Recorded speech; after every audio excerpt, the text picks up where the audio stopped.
Hello everyone, and welcome to my Days of Our Lives official. I hope everyone is having a wonderful day. Before we begin, please hit the subscribe button and give this video a thumbs up. At the Horton cabin, Holly arrived and discovered Tate looking at his phone and ranting about what his mom had done.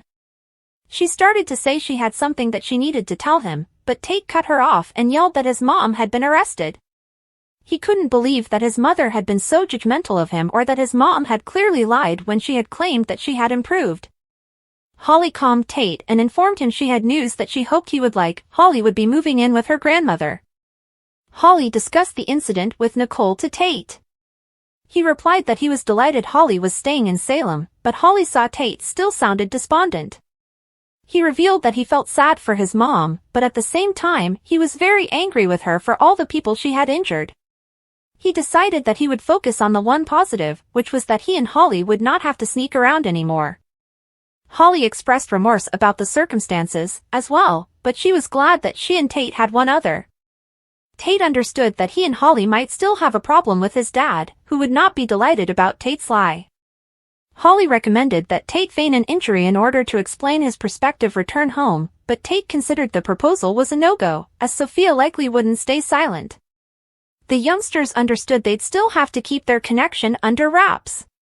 Holly thought she should go tell her mother farewell, but she didn't want to leave Tate alone. Tate told her he'd be all right, as he was used to his mother doing crazy things, and he pushed Holly to leave. At the police station, Andrew joined Teresa in an interrogation room. Before Andrew could answer, Teresa rambled about how she knew Andrew was disappointed and embarrassed of her and that he had probably come to disown her. Andrew corrected his sister and said that he was proud of her. A stunned Teresa pondered how Andrew could be proud when she had committed many offenses. He clarified that he was proud that she had turned herself in, which he considered indicated her character. Teresa complained that character would not do her much good while she was facing hard time. Andrew stated that he would try to arrange a settlement for Teresa. While her actions would have consequences, Andrew considered that the swiftness with which Victoria had been returned to her parents, combined with the tampering of the letter having taken place on foreign soil, could be mitigating circumstances in Teresa's favor. Teresa grew hopeful that she could beat the charges but questioned why Andrew was so determined to help her. Andrew recalled about the day he had ruined their dad's James Bond car when he had been a youngster.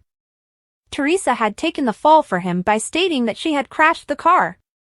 Teresa stated she had accepted culpability because what was one more awful thing added to the list of bad things she had done when she had been younger. Just then, Andrew received a call from Shane. He passed the phone to Teresa, who readied herself to face her father's criticism. Later, Teresa was alone when she informed Shane that she loved him and emotionally ended the call. She then called Tate with Andrew's phone. After asking about lacrosse camp, Teresa told Tate that she had called out to confirm that everything Tate had likely heard was genuine. She immediately apologized to Tate for her treatment of him and claimed Tate having taken responsibility for his poor conduct had set a constructive example for her. Teresa further claimed Tate had been the reason she had turned herself in. Just as a remorseful Tate prepared to confess to his lies, Teresa told him that she would not stand in the way if Tate wanted to maintain a relationship with Holly when he came home. Tate replied that he was proud of his mom, and he and Teresa confirmed their love for each other. After Teresa hung up, Andrew re-entered, and Teresa gazed at him with eager expectation.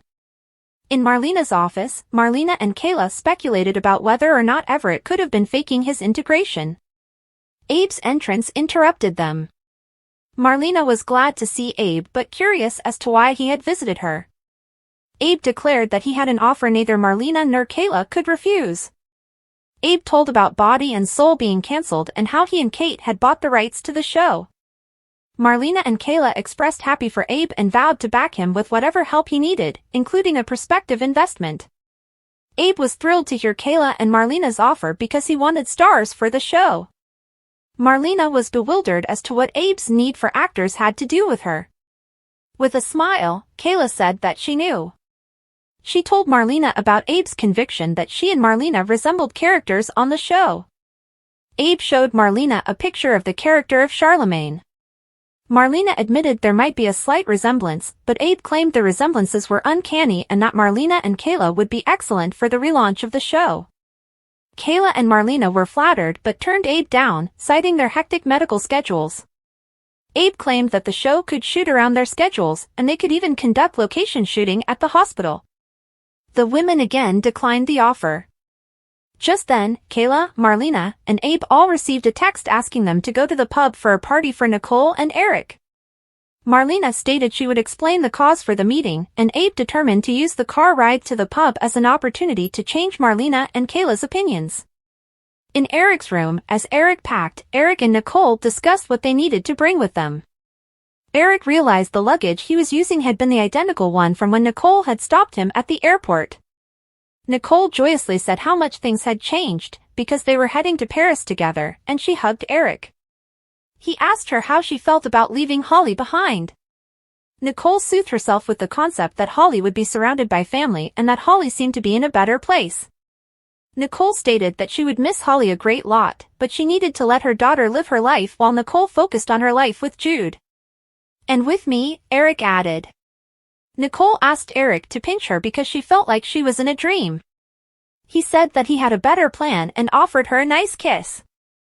Eric dimmed the lights and then reapproached Nicole, who was sitting on the bed. They had an emotional embrace and then delicately made love. In the afterglow, Nicole insinuated that the encounter had been great. And we didn't even need biscuits, she joked. As they kept sharing lips, Nicole abruptly announced that she and Eric had just committed adultery. They both laughed and agreed that neither felt the least bit guilty. Then the couple exchanged pledges of love. At the Brady pub, Roman, who was watching Jude set up a bon voyage sign over the bar. Kate arrived and asked Roman about the holiday decor. He informed her that Eric and Nicole were heading to Paris. Roman went into a complaint about EJ and his persistent harassing of Nicole and Eric.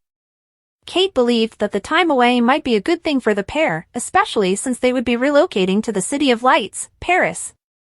When Kate asked about Holly, Roman updated her on the preparations for Holly to move in with Maggie.